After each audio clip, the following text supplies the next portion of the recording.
and welcome to the Face Downs, your source for TCG news and all things Yu-Gi-Oh! We're back. I'm Lucas. I'm Ruben. And I'm Joe.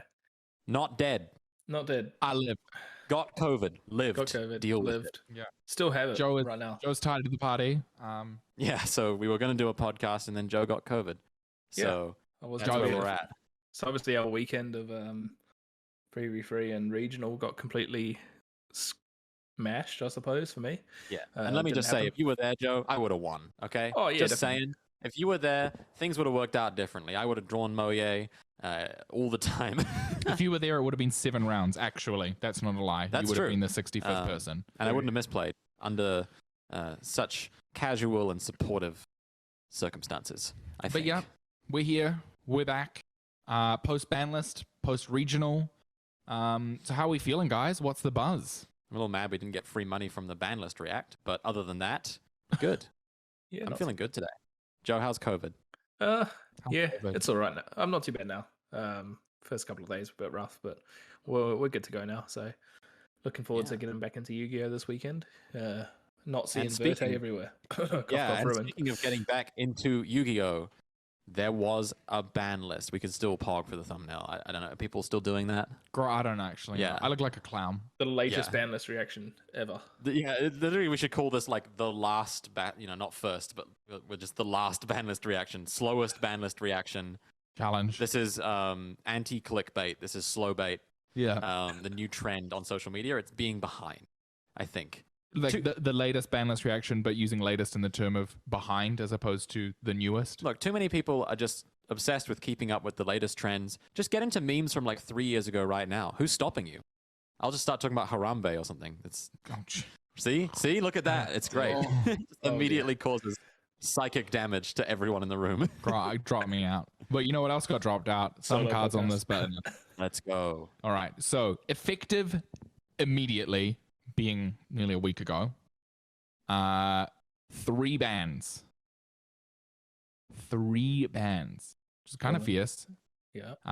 So we're here. We have Auroradon, Meow Meow Moo, and Verte Anaconda. That's it. That's all the bans. Look. That's all the bans. Honestly, truly, fabulous hits. I mean, I'm team ban Duov, and this is just 2 cards closer to banning that entire set. I'm And it's looking at you, also Celine. like, just get fucked, prank kids. Oh yeah, no, prank kids just got bodied. Get out. They said the kids are off to college. No more pets. There's 2 kinds of bans, and there's the this is a problem and needs to go right now, and then there's the you guys have had fun for too long. You know, LP Misk to 1, now Meow Meow. It's like, just stop playing this fucking deck. Yeah, move on. Do something else. Stop. Drident going was just like, okay, we realize you guys weren't sick of summoning a zoo. Get him out of here. Alistair's looking kind of close just because he does fit the bill as well, but he's not a problem right now, so we can't really address. No. Can we get a live count? How many dual overload cards are now on the ban list? We can look. I mean, they're all link monsters. We have Auroradon, Verte, Simorgh, Union Carrier. So 1, 2, 3, 4, 5, 6, 7, 8. So of the 12 banned links, 4. 1/3. Dual overload. Amazing. Are from Link Vrains Pack 3. The doors Link Vrains Pack opened. Yeah, shoutouts to Isolde, shoutouts to Electromite, Link Vrains Pack. Shoutouts to Lib. I don't know. There's some crazy ones. What are your guys' thoughts on the Auroradon hit? Because, I mean, there was a lot of people talking about Hulk or Auroradon, and I guess they've definitely gone down. I think they personally went down the right route. Well, one card got reprinted and Ghost from the past too, and it wasn't Auroradon. Yep. So, Exactly you know, Ryan's on the wall. We'll see later on that they did actually also give Hulk a limit, which is correct.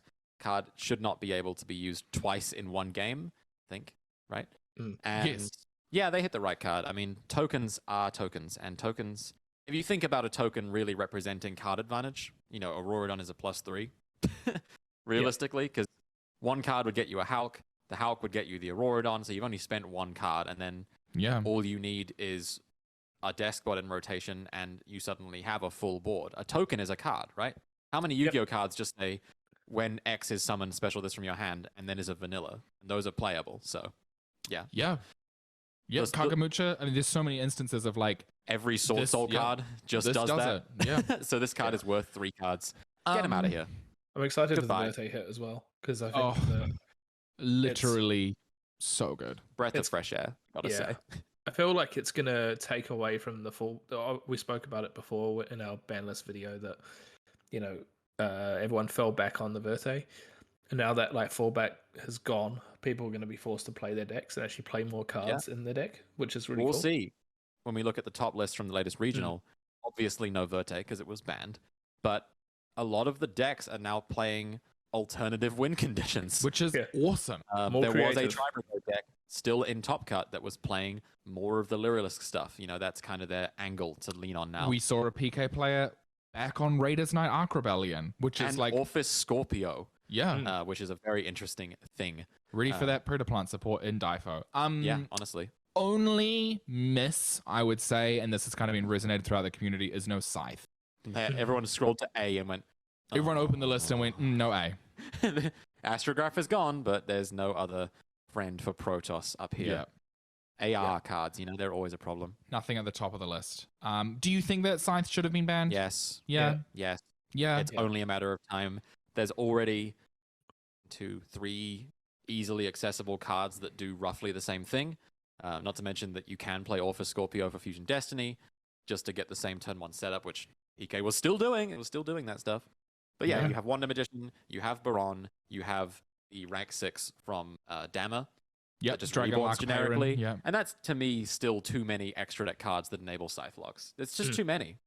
And there'll be a deck later on that just says, lol, this is bread and butter combo for me. This is super. There's a turn 1, 1 branded fusion Scythe lock in branded as well. Yeah, I wouldn't know the combo, but yes, there is. So keep that in mind. Hey, it was in the structure deck, so back to the front. Ironically, I think Scythe locking in the mirror is ass.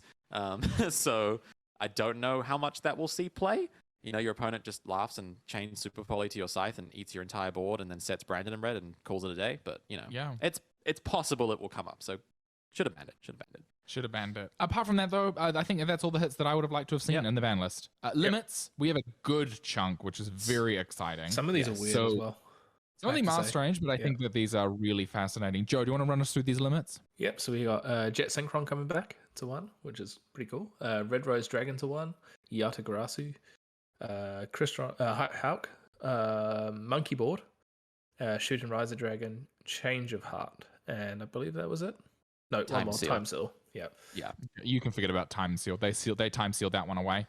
Yeah, this card isn't playable in GOATs. Like, why would you play this card? It's not playable ever. Now. Wow, damn, that's crazy. Makura.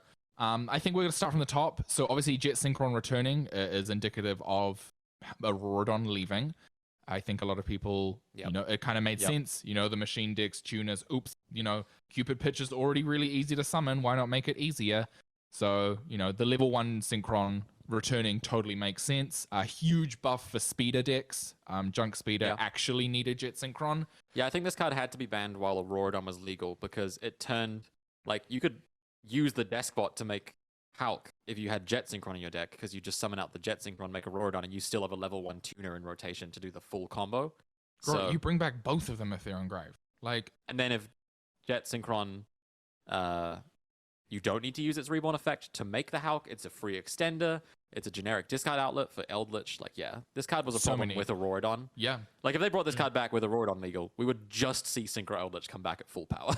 And that would be better messed up. Because you've got Cupid Pitch. And Souls and Illusion. There's so much that deck that card facilitates, or that combo of cards facilitates. So Auroradon going totally makes sense for Synchron return. Personally, I'm just kind of happy for Synchron players. They have another tool that they can use as well. So it's cool. Yeah. Speeder I'm decks. literally building that deck just because I think it's fun. Speeder decks are super cool. Speaking of Synchro hits, though, we do see Red Rose Dragon to 1. This is interesting. This is obviously a direct hit to the pile-based decks that were running around.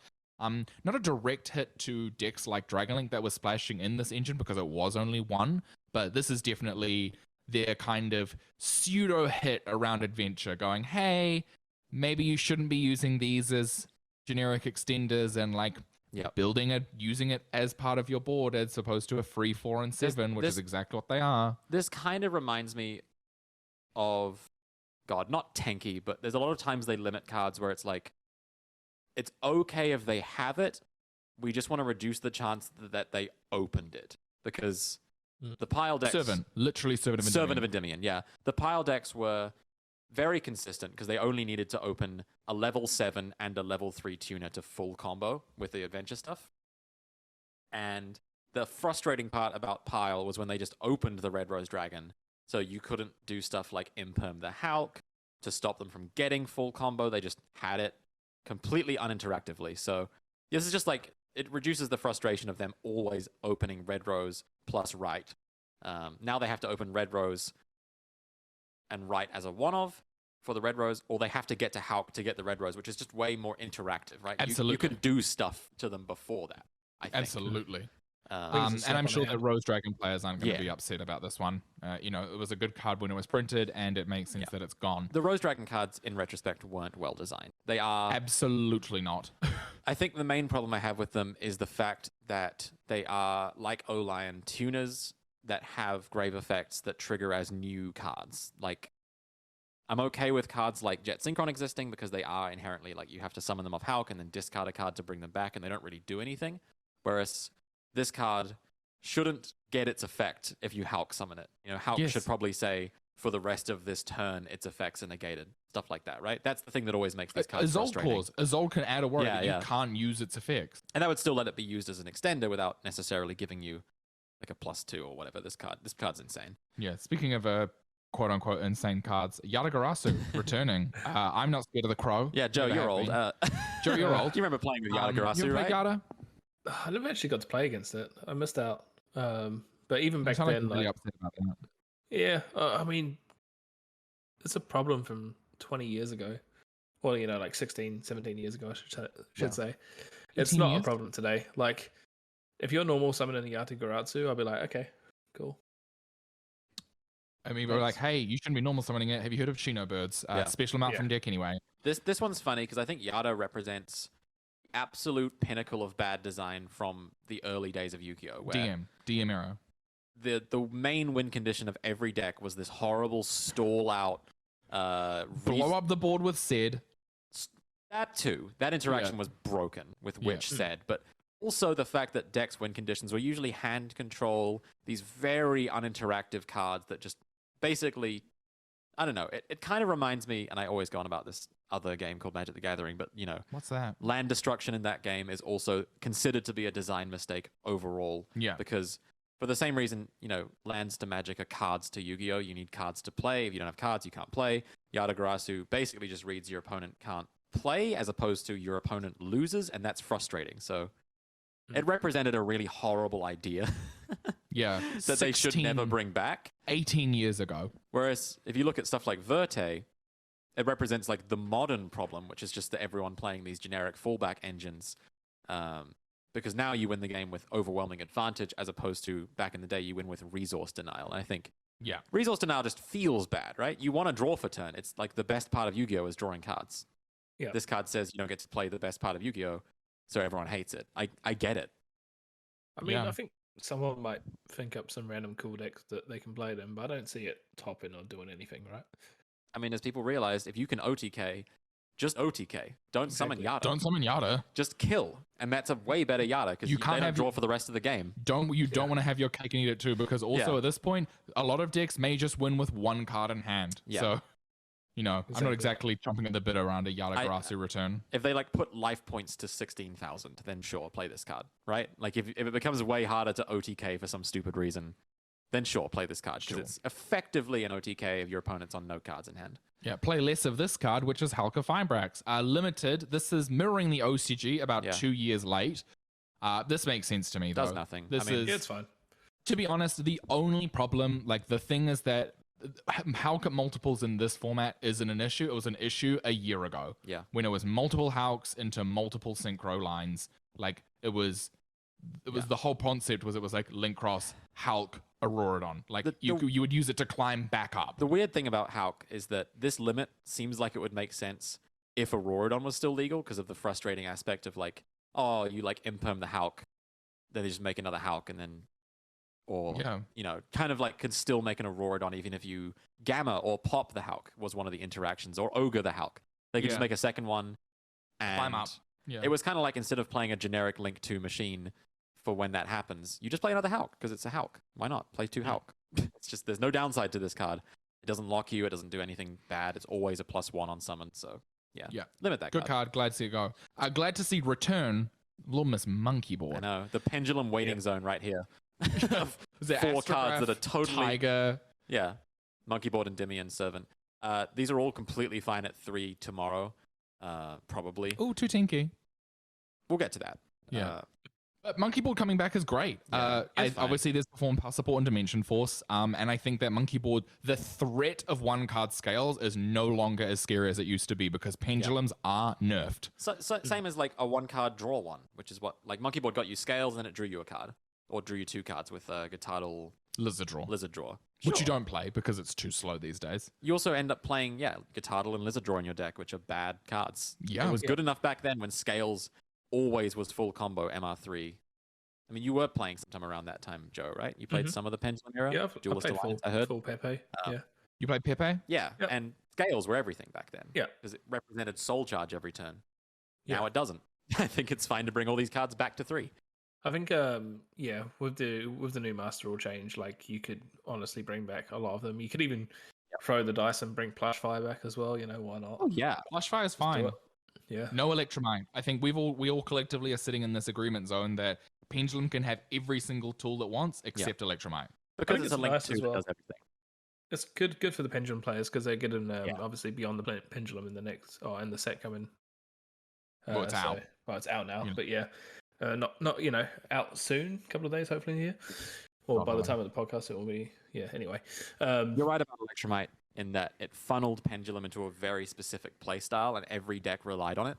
And I think what they're doing and realizing is that Electromite was too far, but they had to print something that good to make it work in MR4. And now that we're out of that, they're like, okay, bring back every single toolbox Pendulum so that you can build a different Pendulum deck. Because when there was Electromite, there was only one valid Pendulum deck in every format. It was Endymion in Toss. It was Penned Magicians in early Link era. There was no other valid deck. Sure, Dynamist got a top, but like... With Electromite. And also, it was playing, Rogue and didn't top consistently. So I don't think I would consider that a win for Dynamist necessarily. No. Keyboard's fine. Honestly, Monkey Board has... Keyboard. A keyboard. I think Monkey Board's fine. It's really nice to see it won, and much like Astrograph, should probably start migrating off the list, just like Skullcrabat did. Yeah. A card I never knew anyone played more than one of, Shooting Riser. This one's interesting. Apparently, the concept is that there was a really easy hot red Archfiend Dragon King Calamity line, but you also needed 2 Hulks. So basically... 2 Hulks, 1 Hulk killed the deck, and 1 Shooting Riser killed it harder. It makes me think that there's something in the near future that abuses Shooting Riser. I think what it would be is they don't want you summoning a Shooting Riser to send a card, and then tagging into a Shooting Riser with your Hulk, sending another card. That's not... You can't use the card. No, but it's like, maybe they just saw that as a value engine. They're just trying to hit Hulk in general, and figured that was probably, now that they've banned most of the Synchro tuners, the most impactful generic thing you can do with Hulk. Like, you can summon Formula still, and that's good.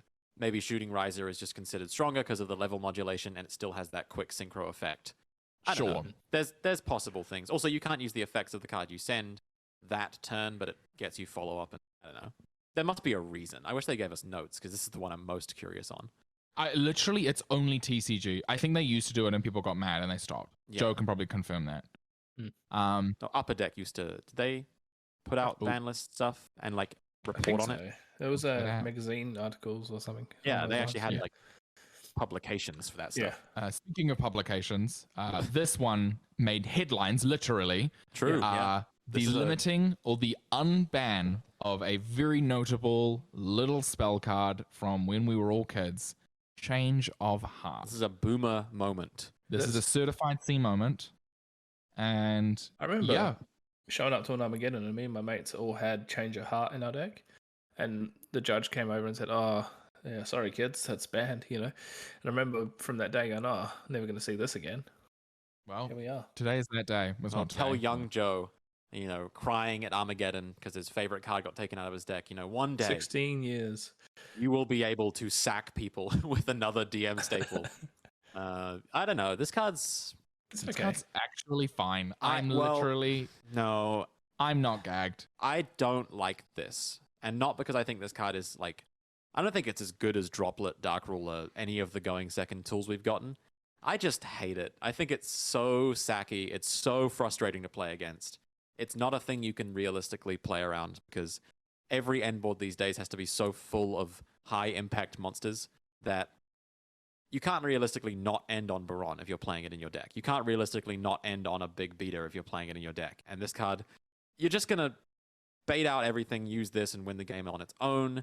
The amount of games I've stolen with a Tactics, which is admittedly stronger than Change of Heart if it resolves. Yeah. But it's still like, oh, you had Tactics? Cool, man. I guess I lost. And Change of Heart's just going to recreate that experience tenfold because it's an OTK enabler, it's interruption, it's doing nothing going first, but you just side it, right? I think this card has no downside to putting in your deck. What is strange to me is like they've chosen to put this to 1 before like try and mind control out at 2 or something. Yeah. You know, I think like, mind control could be at 3 because it has limitations. it does. Yeah. I'm kind of in the camp that this is an okay thing to bring back because there's not a lot of Link deck. Now. Well, that's what I mean. Is that like maybe in the near future, in 3 months' time, when the next list comes out, oh, totally, you absolutely put this back to banned. What has softened Link this is the fact that Branded can play around Change of Heart, the best deck. So everyone's kind of looking at it, going like, well, it's not very good against Branded because they just chain, their own Mirror Jade, banish itself, and then they still get it back off Branded and Red when they use Adlib. So realistically, all it's doing is what Chalice would have done anyway. Yeah. I mean, there's a lot of cards this format that aren't losing to it. I mean, we've talked like, DDDs have their dark contracts. Plants have Sweet Marjoram. You can't target cards you control. And again, the aspect of it targeting by nature makes it less effective than something like Tactics. Because, God forbid someone activates Red Eyes Fusion, but Dragoon isn't a problem. I just think this card will only lead to stolen ass games where you played around every known quantity your opponent had and they just slapped down a Change of Heart. You're just like, sure. That's the game. I know, but they shouldn't have cards, whatever. One of cards that are just like, nah, I got you. Like, it's kind of a Reboot, Saki card or 1. It's just Saki. Yeah.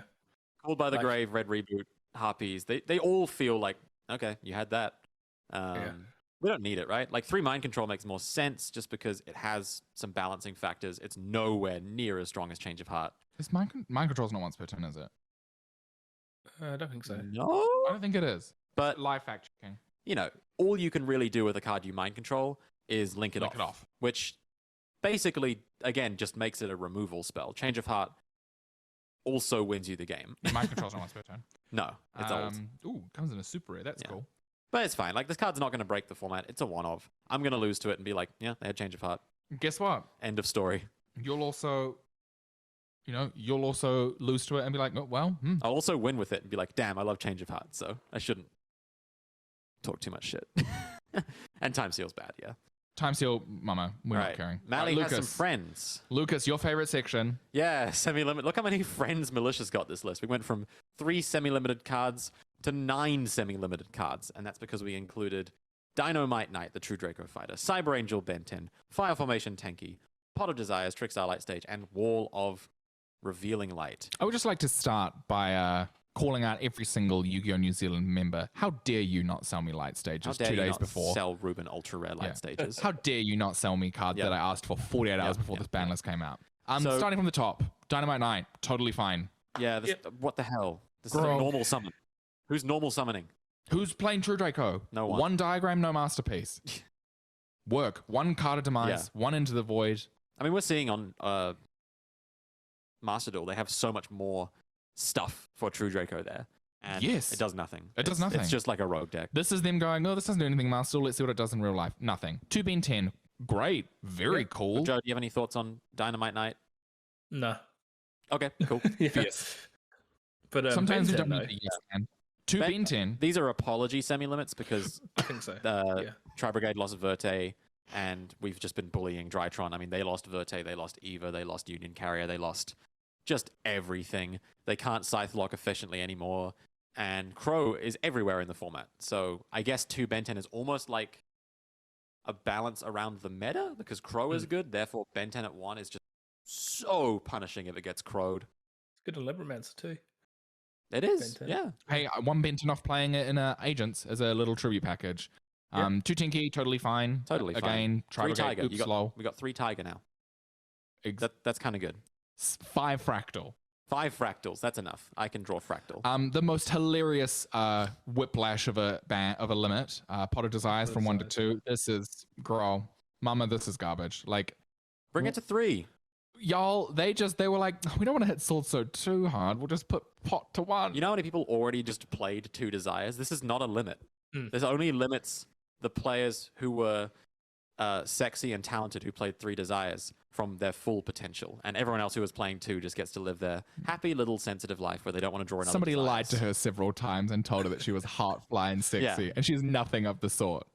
If you think 2 Desires is optimal, you can at me. That's fine. I will argue with you all day. I will. Yeah, Guess what? Listen, I'll say the career ratio is the one that Konami says, and right now it's 2. Yeah. Light Stage to 2, hilarious. Trickstar actually looks like a great deck, which is very funny. Wall of Revealing Light, the Doors Dynamorphia opened. It's a great Ferret Flame support card. Yeah, the Doors Ferret Flamed opened. That's hilarious. Wall of Revealing Light is literally so old. I mean, as a floodgate, listen, it's okay. You flip this in the battle phase, it saves your life for at least a turn. But this was only limited because... When was its last printing? Can we just go back to... Oh, yeah. Dual Terminal. What year? 2012. Oh, wait, no. 10 years. Good now. Oh, yeah, no, you're right. Yeah, It was an Ancient Sanctuary card. Damn. Look, this is only limited because it involves itself in a ton of FTKs based on... FTKs, yeah.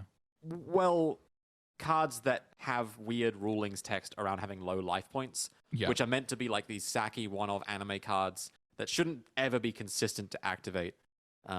Or things like Hope for Escape, drawing you 5 cards. It's like there's just these weird little interactions that I think Konami just didn't want to deal with because, again, they're unintuitive, frustrating. This card was played with self-destruct button all the time. Last turn. Yeah. Both of which are banned, I believe. Yeah, they're both banned. This is funny. The Doors Dynamorphia opened. And then finally, moving to Unlimits. Night Assailant receiving an errata, called it. Trishula, kind of strange, but okay. Yeah. This one's kind of interesting, like, because I want to see people doing Trish loops again. I think Junk Speeder. You can. Yeah, pretty funny. If you want to. There's way better things you could do with your time. Yeah. But 3 Stalio, lists I'm seeing are still playing 1. So or 0. Yeah. Yep. So that's Sometimes all they good. just cut it. Hero lives to 3. Enjoy paying 6,000 life points. $7,600 for a playset of ultis. See ya. Salman Great Circle, actually really good. Glad to see this come back to 3. This is a very good quick play spell and certainly useful. And Scapegoat, I guess we're back to 2018 Yu-Gi-Oh! And Trickstar Burn is really... We got 2 more Scapegoat and 1 more Change of Heart than Goats now, so that's quite funny. We're just playing DM again. I mean, whoever wanted to stop. So I guess overall thoughts on the ban list. I mean, the funniest thing is semi-limiting Wall of Revealing Light. That they're like, let's not let people have 3 of this. I mean, come on, that would be crazy. Overall, Mally could have gone to 3. Most of this stuff is fine. Change of Heart's a little annoying, but whatever. And the rest is good. I mean, having just played an event, like, it was fun for the most part. And I didn't see Verte, which was cool. I was happy about that, so I'm happy with it. Yep. Me My too. thing is just Scythe. Sorry, we're meant to be Scythe. negative for ad revenue, right? We're meant to be negative for clicks. That always drives better attention. Worst ban list ever. Should have put Master Plan to 1. My Spiral investment is ruined. Thanks, Konami. I'm homeless now. Why did Grinder Golem not come off the list? I don't know.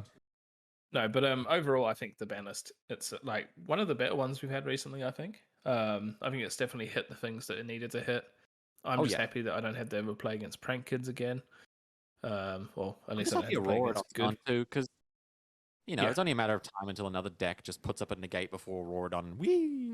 I mean, Rose Dragon was doing exactly that as their backup plan, and then their third backup plan was make Verte. So, you know what? It's gone. The contingencies have left the building. Yes. So guess what? Play your deck, and this weekend, people did. Yeah, they played exactly branded. So we are here now reporting live. We are reporting live after the event. We are coming off the weekend of the last regional for the Battle of Chaos season in New Zealand. This was held at Card Merchant Hamilton, a whopping 64 attendees. So, Joe, if you were there, you would have been the person that made everyone go to 7 rounds and make people walk out. And we have a top 8. We've got top 8 lists. So these are the standings after Swiss. So this was 6 rounds of Swiss. Overall, a really great day. Super cool to see heaps of people turn out for a really high competitive event. And obviously, states, North and South Island championships have been announced. So people are practicing. This is the format that you'll be playing into. So these are some really good things to base your stuff off of. Yeah, forgive me if I'm wrong, but there's no meaningful products or banlist states until states, right? We're getting LDS 3. No. So we're getting LED 9, I think, the week. Right. Or in fact, maybe the week after North Islands. But for South Islands, that's it. You've got no more product. That only contains Marincess support. So realistically, the meta wouldn't change a drastic amount. Watch out. No. This is pre-DIFO as well. This is pre-DIFO. So there will be some changes once we get exactly the trap card, Albolenitus, and Regulus. That's it. Your Therian stuff. Borea Regulus. And I don't even think in this current meta there is a particularly enticing shell for Therian when Branded is still at full power. This is very much everyone else is in a waiting room for Branded to get some hits kind of format. Yeah. Like when full power Tri-Zoo and Drytron were running around, it's like we're all just kind of like kicking our feet going like la-di-da-di-da. Could you put Alaba to 1 or something? Just like ban Super Poly, do something so we can all play our decks. And it's a something little else. bit more. Do my hair, do my eyebrow, something else. So we're here. We are looking at the top 8 deck lists. So first place on the screen right now, for those of us watching along on YouTube, we have James Hamill. James Hamilton. Amazing. No, James Hamilton. Back at it again with the regional undefeated Swiss record. I mean, the man's insane. He keeps doing it. Live, laugh, love. Repping Orcust Harp Horror. Rest in peace. Could have come back, actually. I'm not going to lie. Could have come back. What are they going to do? How you start anyway? Girl, how you doing anything? So we are James Hamill with Branded Despia. This is obviously, as we didn't talk about win the winners or losers, but quite clearly Branded is a winner. Yep. As it should be. It's new. As it should be. It's just new. Came out like 3 weeks ago. Literally. So I think that this deck makes so much sense. We are seeing the opt for the Patchwork engine as opposed to Adventure, which seems to be pretty par for the course. Sorry, Vlad, I know that you play the Adventure Branded stuff in Europe. Just top forward. Yeah, and lost anti-spell, so... I know, but like the decks... The weird thing about Adventure is it's so boring no one wants to play it. It's still like as good as this. Really good. Yes, this is a good deck. So we're seeing 42 cards, if I'm correct? 2 Lost, 3 Allure, 3 Merc, 2 Trage. So we're seeing the Allure variant of this deck. So your Deep Draw, Pot of Greed, not losing anything. We're seeing a pretty conventional extra deck. I think these are probably the ratios that have been solidified. I think the only swap around was he runs the Brigrind as opposed to the Sprind. I think you can cut the Allures and the Mercs for other stuff. This is just, I think, very situated for the mirror. You can see 2 Lost and the Allures draw you into your high power cards like Super Poly and Lost, right? Yeah, and we're seeing Snow as well. Fairy Tale Snow. And side deck is a lot of anti-mirror technology.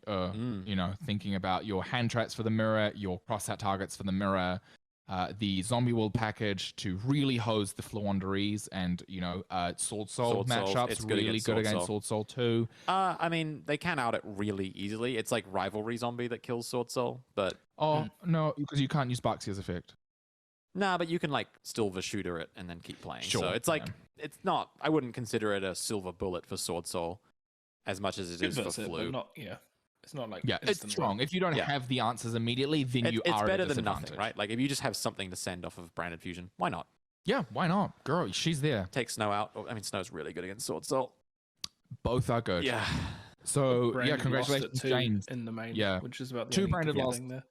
Yeah, I think 2 Branded lost is a tech choice. Obviously, we see a lot of lists on 1, 2 really because it is proving to be so powerful, it's so good, and it's how you win the mirror because your opponent doesn't get to do any of their stuff, and they don't get to trigger the mirror jade, and that's really important. Moving on to second place after Swiss was William Giles, a recent joiner to the Simeon Complex, and I would love to welcome Will. Welcome William. A clean 40. Yeah, this is a pretty stock standard. I'm not going to lie to you. We have, for those listening along, we are looking at a Eldritch variant. Now, this is a pure Eldritch. We are seeing... This is pure ass Eldritch. Like, this is literally trap cards border pass. Normal summoning border. Let's go. Yeah. To be honest, this has a really good matchup into this kind of meta. A lot of Mirage can't deal with back row. Yep.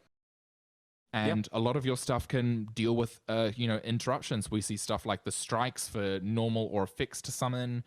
We see goes in match, which is really powerful against the, the Despia deck, especially if they summon a Lubellion. Also, like the Sword Soul deck.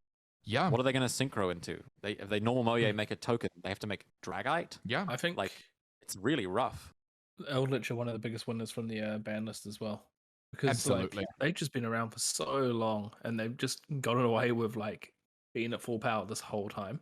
I'd say Floodgates kind of were the winner because as much as I like the Eldritch cards, we're seeing 3 Sanguine, 3 Conk, 2 Huark, 2 Eldritch, 2 Eldland, and then a lot of Floodgates. And I think D barriers, the Storming Mirror Forces, the goes and match skill drains of the world are what are winning this deck a ton of games because you just have the slow but inevitable win condition of Eldritch beats. So powerful. Yeah. Skill drain again proving to be quite powerful. Even in I think it's Swedish nationals, Eldritch came second there as well. So it's definitely a deck right now. I do really believe that. And side deck's pretty tuned to the hate. Starlight Road. Yeah. Starlight did come up. We did in fact see that happen. Storming Mirror Force, also hilarious. I mean, phenomenal Mirror Jada. Branded will always summon all their guys to attack when they go for game, and you just put them all back in the extra deck. See ya. And you don't trigger Mirror Jade. Third place, we have Dinos. Congratulations once again. I think it's Dinos. Dinos. Is it a hard or soft I? Don't. Well, guess what? I don't know. And here we are with Dino, obviously rotating guest from the podcast. Doing Dino things. So he won 3v3 with this deck. Well, his team won 3v3 with him playing this deck. And then he came third place with this deck. Yeah, and this deck is Agents. So obviously reinvigorated with the support from Ghosts from the Past, giving the deck a legitimate strategy that's no longer gachi pass. And I think that this strategy is really unique. It's such a diverse take on the meta right now, and it's strong. Yep. It's really competitive. I mean, I know Dino, and he'll play any deck with an archetypal monster reborn. So to me, this is just a Dino deck, right? Like through and through, native extenders, cards that bait hand traps that are not meant to be hand trapped, cards that if you hand trap them, it doesn't matter. Like Venus, nice Ash. Nice Ash. Nice Merc. I think playing into a meta like this, where hand traps are in particular quite tuned, they're not being just slapped into every deck, and the ones that are playing them are very much tuning them so that they're not dead. So things like Nib are kind of out of the format a lot. And you can see here, Dino's playing 2 Nib, 3 Orange Light, 2 Imperm, 3 Ash. A good amount of hate for 10 hand traps. That's a quarter of the deck. And the Orange Lights are also extenders and stuff you can set up for Christias, and it's just very fun. Absolutely. I think that this is, again, a unique strategy. It's rogue by every definition. This is a rogue strategy, but it breathes new life into an archetype that I think people are missing out. Dino and I have worked we've gone back and forth with this deck a lot, especially, people immediately thought of, light stage coming to 2, your free Fairy extenders is definitely an option. But I just think the power of the extra deck is so good. Yep. Also, a really good strategy that doesn't lose to a single D barrier flip because you've got 2 lines. It's a link deck and a synchro deck. Yeah. This is also, I'd like to shout out, I think, the best shell for Cupid Pitch now that Auroradon is gone. And that is pretty impressive because Cupid Pitch is a busted card. So yeah, be sure to pick up your Ultras from Ghosts in the Past too. You can search Nib or Neptune off of it. Can't search Nib. 8 or lower. Oh, you can search Neptune off of it. Yeah. I believe is the search target. And that's crazy because Neptune is an extender and you also make a B-Sav or a Baron or anything really. We've got Omega, you can pitch down to an Arclight. Yeah. So lots of stuff this deck can do that is just, it's combo deck stuff. You make a big board, you summon Christia, you laugh. Yeah. 4th place, Sword Soul Aficionado, That's Ricky true. Campbell. State champion. North Islands. Ricky Campbell. Yeah. North Island Championship winner. Battle of the Islands winner? No, he lost that. You lost? No, Samuel did win that one. Valley Islands competitor. I'm sorry, Ricky. I always forget. I went into a fugue state when editing that. It took so long. You know what? We're still happy to see you around. Avid Ricky. fan of the podcast as well. Ricky, so yeah. shout out to Ricky. I'm playing a deck that he knows very well. Yeah. And another winner of the ban list, actually, Soul. Huge winner. This is what Lucas took to the event, and it has legs. It's got some real good legs. Like those like freshly shaved, moisturized legs. I definitely think I need to get a few more legs in with the deck, just because there are some... I didn't do so well, and I can definitely, like, in post-game analysis, work out exactly what I did wrong. And Ricky's a player that will make less of those mistakes. So commends to him. This is a really deceptively difficult deck to play. And I learned that very quickly playing it at a regional after only playing the deck for a few weeks. It's tough, man. You do not have a lot. Where other decks have a lot of in-hand extenders, fusion summons from deck, broken graveyard extenders. This is kind of just fair Yu-Gi-Oh! You know, you're just making guys. And this is a deck. Correct me if I'm wrong. We've all played this. Yep. We've all played this deck. So, Joe, what are your thoughts on this list and how its the strategy going forward? I think it's a clean 40. There's one thing I like about it: the Ecclesia at 2. We've talked about that this morning. I think that's I think it's fine. Like I really like the circle again now that Hulk's gone, because you don't go down the Auroradon lines anymore. The Chitana, that actually comes up quite a lot. Like there's a lot of instances that you don't quite realize that you can like get into your level 8 synchros when you think you've been locked out of them, if that makes sense. So yeah, I also love that you can pop your own monk with Baxia, triggering Chitana and just getting mad value. And every time you do it, your opponent's like, it triggers off any destruction. You're like, yep. It's also really threatening, because if it's in your grave when your opponent goes to battle and you've got monks, they know that they're losing a monster. Yep. And I just love that interaction with Baxia, because it turns Baxia into Monster Reborn, and that's just broken. Like, literally.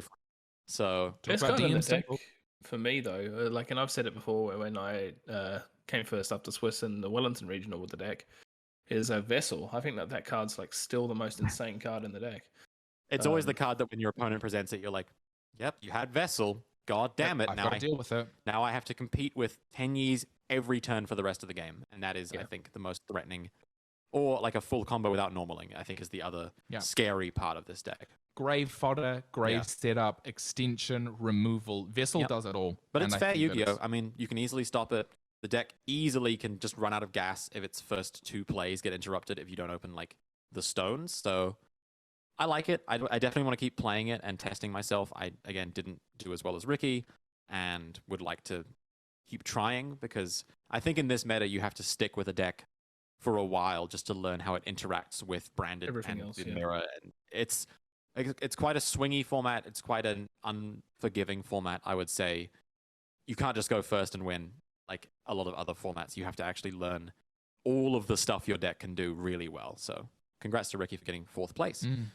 5th place, we have Taina. I'd like to shout out Ross Hitchens for saying that Phantom Knight is dead while watching Taina not lose the entire time and sitting there going like, should have played Phantom Knights. God damn it. Yeah, so for reference, I didn't preface this at the beginning, but James was the only undefeated person after Swiss. So everyone, 2nd through 6th is X1.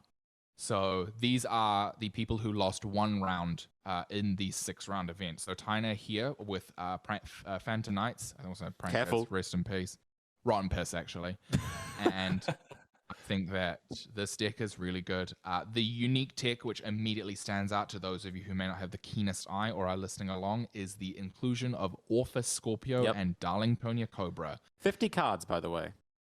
To be honest, makes sense. Makes sense. This is just 3 axis. Yeah, this is just diverse. You see the E-Tellies there for your extenders. You've got Tour Guide Kagamucha obviously opting to not play an adventure package.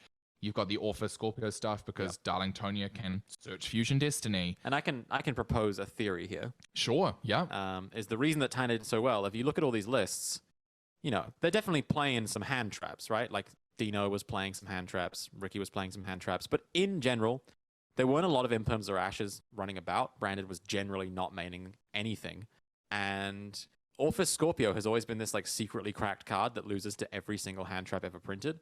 Yeah. And I don't think he probably ran into that many people who impermed his Orphis Scorpio, which meant the card was good.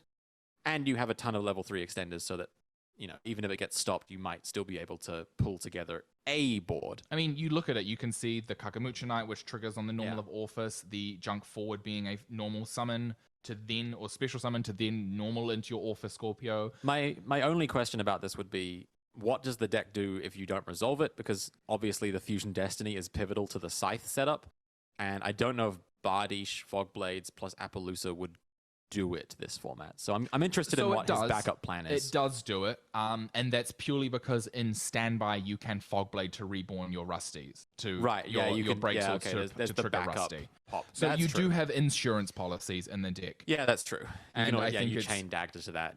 Yeah, I think it's super unique in that it can pivot around. Yeah. I think 50 cards is definitely correct for a strategy that's not playing adventure and has a lot of kind of soft garnets and hard garnets. Yep. We see in the extra deck, this is what I spoke about previously, the reintroduction of Raiders Knight Arc Rebellion. I think this is something that I kind of missed. It's a really strong OTK enabler, especially if we look at the current boards right now. We're looking at 3,300, 3,000, big guys, 2,500. There's huge monsters going on board. And realistically, you gained 2 extra deck slots because you had to play Verte and Link Spider in this deck before. Yeah. Because if you got nibbed, you just Link Spider, reborn a Phantom Knight, make Verte. And now you don't have that, but you do have a bit more room to play with the fun stuff. Any thoughts, Joe, on this? I like it. I think it's quite a cool take on Phantom Knight. It's better than the adventure kind of Cyflocky thing. I know it roughly does the same thing. Honestly, the happiest I am to see. Now. Yeah. Barbar for time, very funny. Barbar Absolutely. And Change of Heart is the only card I've seen so far. Just draw the first Change of Heart. I think this is the first Change of Heart as well. Just draw it in 50 cards. Fabulous. Well, some people don't have old cards and it shows. Sixth place, we have James. There you go. Perfect. We have James Emsley on DDD. This looked great all 10 day. hand traps. Again, one quarter of the deck. This deck looked great. I think this was really well performing and super diverse. James was building sick boards all day. Yeah, and this is another strategy that thrives in a little to no hand trap meta. No nib, we good. No nib, no problem. This looks fairly standard. Small world, way better now that Kepler is a 1-card setup. It's not a 1-card full board, but it's definitely... It's really strong. It's at least you can get to Wave King Caesar plus Gilgamesh on board with scales off of 1 Kepler, which means so strong. In general, you end up with Wave High King plus Markinex, I found from my testing. So really cool. DD Cerberus, pretty cracked when you can set it from deck and then also pendulum back out your Kepler that you searched your Griffin with, making a rank 4. Like, that's just cool. And this deck is cool to watch. It's a combo deck through and through. Cannot flexibly alter its lines, but he was building sick 11 card boards, 5 back row, 5 monsters, 1 EMZ 3 back row scales monsters. Yeah. It was pretty impressive. This deck is super unique. I think side deck's also pretty standard. We haven't talked about it much, but it's pretty much par for the course. The inclusion of Dimensional Barrier. I think. Hang on. No. Not in Ricky's list, but Eldritch. And James was playing 1 in the side for cross out. So actually not everywhere. We're at 3 decks using, or at least have Dimensional Barrier prominent. I think this is, unfortunately, Pendulum are hurt the hardest by Dimensional Barrier. But I think at the same time, this is a really good strategy. And again, no Nibiru, so good. One neat thing is this deck's end board is mostly Xyz, which I don't think there's another relevant Xyz deck in the format right now. So you can kind of safely play D-Barrier and keep up all your interaction. If you have to call Synchro, you lose Baron exactly if you made it, which is kind of not a big deal. He was also citing 2 tech dark contracts. The dark contract with errors, which says if you control scales, your opponent can't target DD monsters you control with card effects. I believe card effects. And Eternal Darkness. Eternal Darkness can't be tributed or used for material. Yeah, so there's some random tech for the format, and it's with errors also prevents your opponent from using their monsters for fusion material or synchro material, which is pretty backbreaking. I believe that's Eternal Darkness. Eternal Darkness, yes. Yeah. All right. Errors is the back row. It negates trap effect. That's right. So really powerful. 7th place, Lucas M. A kid, like a young, 14 years old, 14-year-old kid playing Bird Up. Talk about a strategy that's been reinvigorated by 2 Tingy and the removal of Verte. Yep. This is it.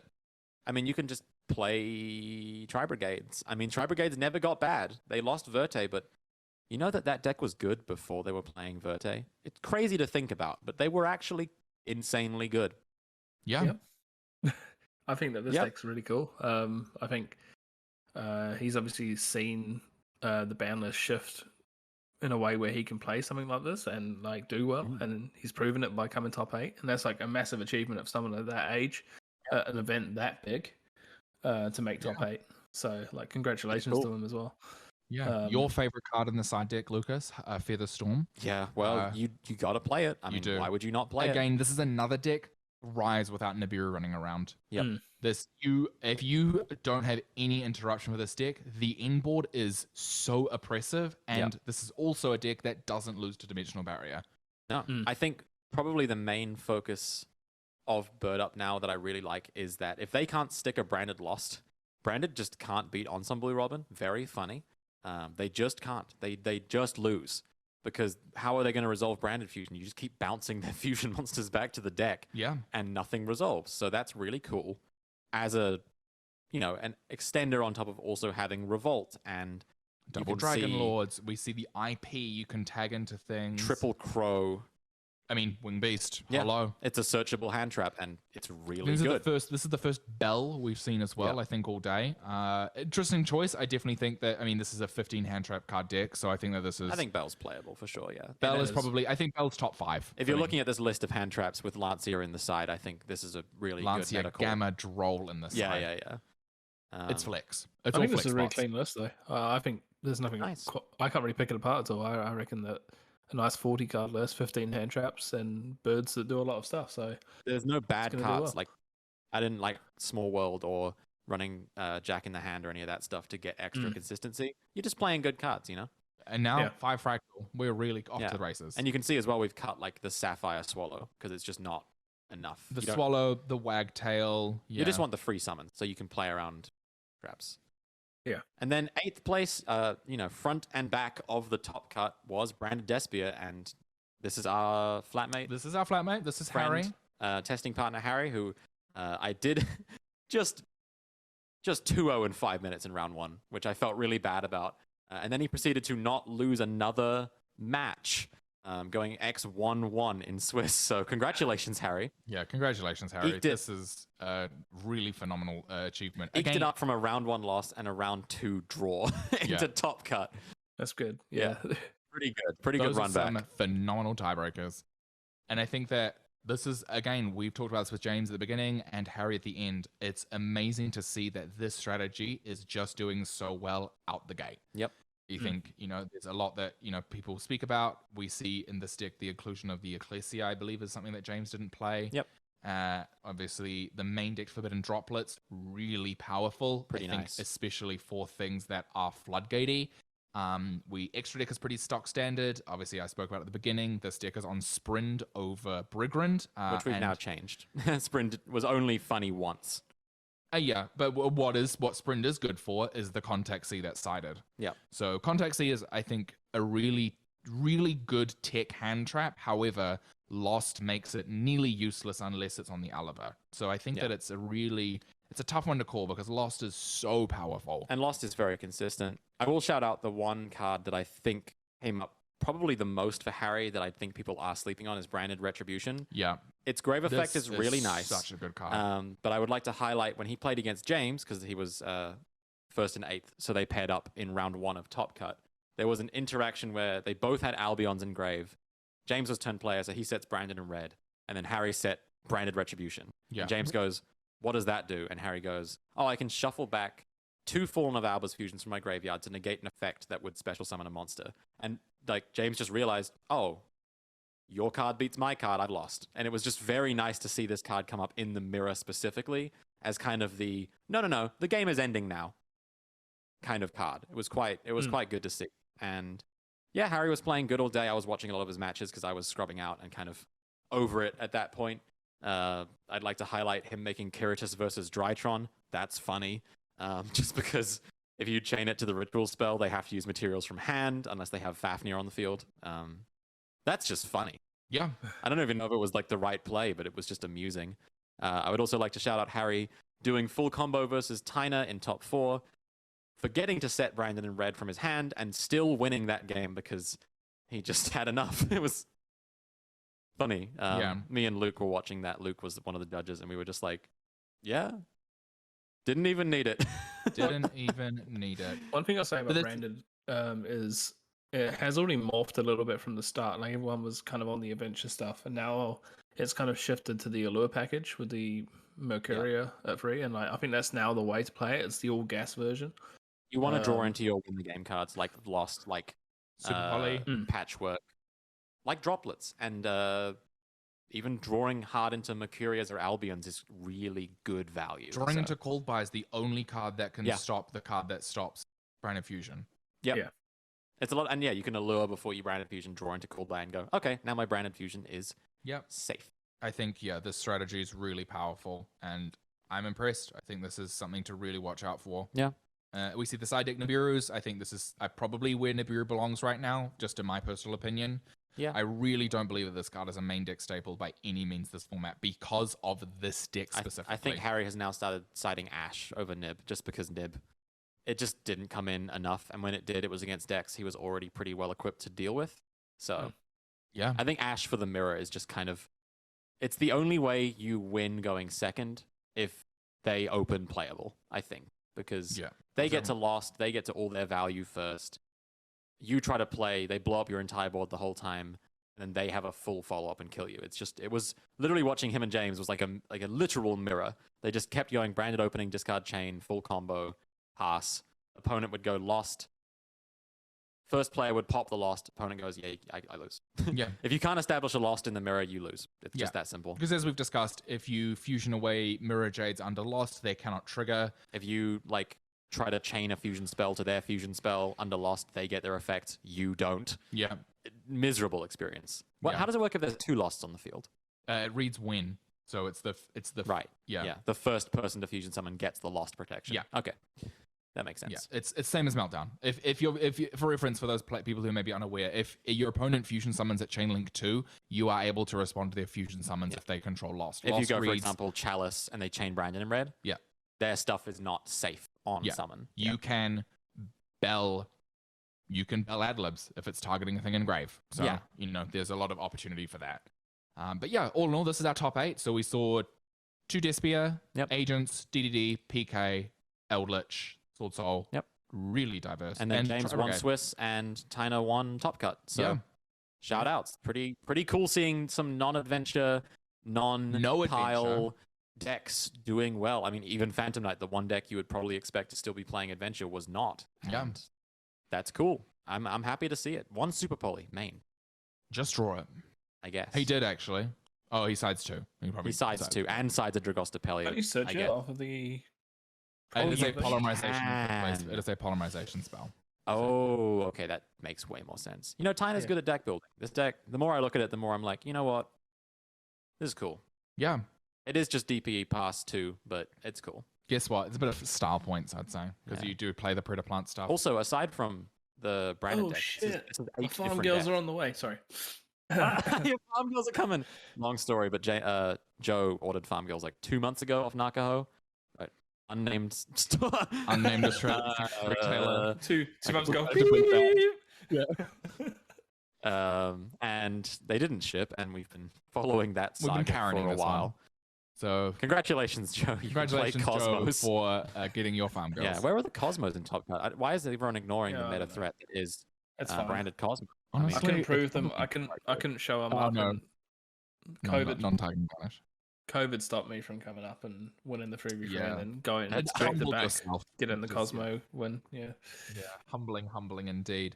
But all in all, I think what a great event. This is certainly people are very excited for this. And as I discussed, this is our last large event before the South Island Championships take place on the Queen's birthday weekend. Woo! So for those listeners who are in the South Island or wishing to travel to the South Island, do be sure to, keep an eye on that. Make sure that you booked your tickets and flights. So that's it's going to be a great event, and there's some pretty cool stuff on offer. I don't know if I can talk about it. Super secret project, unnamed location. Just I watched too much Drag Race. Everyone's like, "Oh, I'm doing something really cool." You can't talk about it. but they talk about not talking about it, which is really frustrating. Which is what I'm doing right now. So you know what? That's okay. Just keep digging, Ruben. Yeah, keep digging. The shovel's in your hand. You got a sweat going on. Keep going. I don't do exercise. And yeah, so be sure to attend your your state championships, that being the North and South Island. South Island is being held by TCG Collector, and the North Island is being held by Card Merchant West City. So be sure to make your attendance for that. There's some great stuff on offer, and this is the place to play. Really, this is kind of the apex of all these events after, what was it, two years? Nearly 3 years of New Zealand, events. the #1 place in the world to play Yu-Gi-Oh! Yeah. Period. There you go. And that's all I'm saying. Final thoughts. Events, ban lists, looking forward to anything? We're like 95% of the way to a God format, I feel. We're so close to this being like one of the best formats. And I think the only thing that's not tipping it over the edge is a little bit of a lack of new stuff to play with. I think Branded is new, Agents is new, but you have to be a very particular kind of player to enjoy it.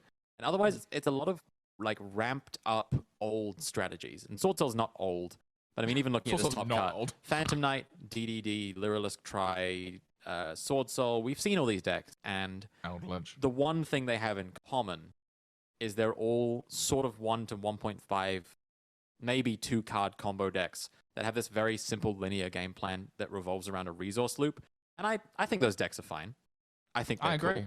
But if you look at the deck lists here, I would argue the only sort of quote-unquote traditional combo decks would be Agents and DDDs. I understand Phantom Knights is a combo deck. I would also consider that to be more of a 3-axis kind of like good stuff deck. It pivots. It's still a linear resource loop. Like, they're always going to make Bardiche after Cherubini and go into the Scythe stuff, whereas Agents and DDDs have a lot of room to make different boards, and I'd like more decks printed with that in mind, because I can't think of a deck since Virtual World and like Phantom Rage in general that has been printed with a combo strategy in mind that is good. Yeah, Like, I'd probably agree with you. Sword Soul's not a combo deck. Flu is not a combo deck. Flu's not a combo Branded is not a combo deck. And then the combo decks that have been printed, like the Stardust one, the Utopia one, they aren't really good. They're legacy support, if anything. And Agents is cool. It doesn't feel out the gate as exciting as when like a new deck comes out. You're like, oh damn, this is crazy. I guess that's where people are really excited for the Therian stuff, like the stuff that Punk Therian can achieve. Yeah. And I think like the Therian ABC, Joe, if you remember what that deck is, you know, What? I think that ABC? ABCs. ABC. You know what ABCs are? Have you ever heard of that? Joe's drifting off. No, neither have I. I think it's, you know, Yeah. isn't that a nursery rhyme? You know, that's the kind of strategies that Yeah. people are looking forward And to. I think Pote with Splight in Imminent. particular is going to create a bit of an arms race for people to find the best TCG Splight deck, and that will be fun because this is what is it? I mean, I'm going to embarrass myself to know it. Majora's Mask, the moon in the sky. Sure, yeah, like 23 days remain Yeah, before 23 we days have remain. to deal with that crap. Yeah. But as a fan of degenerate combo decks that are extremely easy to play and Tier 0 format. carry you to top cut, like Adamantipator's or Infernoble, I'm excited for that crap. It's going to be garbage, and I'm here for it. Joe, any thoughts on the next format? What? No, yeah, I'm kind of looking forward to it. I just want new stuff to come out, like you said. Yeah. Yeah, I've got some fun things I want to play. Hopefully, when I get my Cosmo, I'm gonna have a bit of fun with that. You know, play some old Hell yeah. decks. I'm a build Dunk Speeder. That's what I want to do. Yeah, yeah, but Looks fun. overall, I'm excited for it. I'm excited for future events like the state champs coming up. There's something in the works between me, Sushi Night, and TCG Culture as well. Which Super will project. Can't talk about it. Can't talk about it. hopefully be announced soon. But yeah, I'm looking forward to it. Me too. And you know, we're glad to be back. Obviously, Joe, recover. Hope you get well soon. And we look forward to seeing more people out and about in the competitive events. And it's great to see people back. 64 people. Yeah, That's a lot of big for New people. Zealand, And like, yeah. it was in Hamilton. There were a ton of Auckland players. There were definitely some Wellington players. Oh, I'd like to. I am so Skeggs sorry. came up. I'm so sorry for forgetting your name, but there was a lovely gentleman from Thames who is a listener of the Whoa. podcast. He plays Dark Magician. Let's go. It was amazing to speak to you. Thank you so much for listening. And again, thank you to everyone who comes up and, says hello, that you listen. It really gives us like a nice beacon, and it makes us feel great. And I guess other notable shout outs to Peter Bird for playing Infernities. Yes, that was fun. Yeah. He looked like he was having a great time calling Prohibition and setting 2 cards and passing. It was awesome. I love Infernity on Heroes. Yeah, a lot of hero players. A lot of hero players. It's good. A good strategy. And yeah, so thanks so much for everyone who comes up and speaks to us. It really makes our day. It's really nice to see that you guys are enjoying what we're doing, and we love making it. And sorry for the little break, but someone's got to get well soon. I was gonna say sorry if I blanked you because I was salty about losing 2 in a row.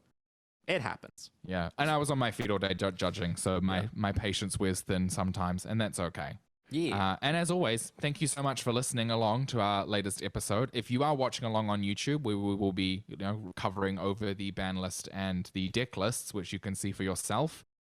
You can follow us you can like, comment, and subscribe to our YouTube channel. Share it with a friend. It helps. If you are listening along on your preferred podcasting method, be sure to rate and review us. Leave us 5 stars. It helps a bunch. For the deck list that we did speak about today, you can head to Your Move TCG. Really great display of all the decks that were featured in the top 8. You can, if you have any questions, queries, comments, or concerns, you can email us at thefacedowns@gmail.com. Would love to do another painful choice audience participation sometime soon, so be sure to email those in, even though the ban list is in a few months. Yeah, we'll do that closer to the ban list, but we'll do it again because that was fun last time. Absolutely. Everyone's thoughts on the ban list, and the next ban list is going to be interesting because we kind of got the old cobwebs out of the attic, and now it's sort of a fresh format to ban in, which I think could be two-sided. Either nothing gets hit and we just live in this world forever, or they might decide to actually neuter. We're kind of in that stage where it's like, okay, branded gets to be happy-go-lucky, nothing's limited for only so long, and then it kind of has to start. Everyone will start getting sick of seeing, super poly again. Cool, man. And we'll start to talk about that stuff. And you know what? That's okay. You can follow us on Twitters. They'll be on our Twitters. They'll be linked in the YouTube as well as featured on one tweet a month. I tweet. I try. I'm not a social media gal though. And as always, thank you so much for listening. I'm Ruben. I'm Lucas. And I'm Joe. And you've been listening to The Face Downs.